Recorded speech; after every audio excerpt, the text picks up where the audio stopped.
Hey guys. Nchako tuvugira rimwe ari ewa. None se ndabona ko kamera. Ewan. Nukuri kure yayo. So guys, byari byiza kubana namwe iyi film Urugamba rw'ubuzima twizere ko wayirebye kandi wayikunze cyane. Uyu Mama Nicole nizere ko mwamukunze cyane. Udutendo yagiye akura mwaratubonye niba mwaradukunze siga comment, like, utoje na subscribe mutubwire se mwayibonye gute. Pasi Hey guys, mumeze mute? Turabakunda cyane.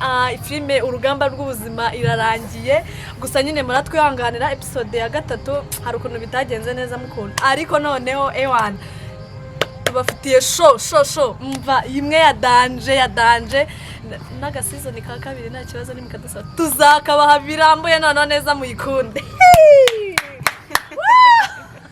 Gusa mutwihanganire kuri episode ya 3 hari ukuntu byagenze hazamo ibintu by'amashaza. Ariko mutwihanganire bakunzi bacu. Gusa tugiye kujya kwishyiraho irambuye yose uko yakabaye ari nziza kandi ndizera yuko muzayikunda inshuti zacu. Turabakunda. Ciao.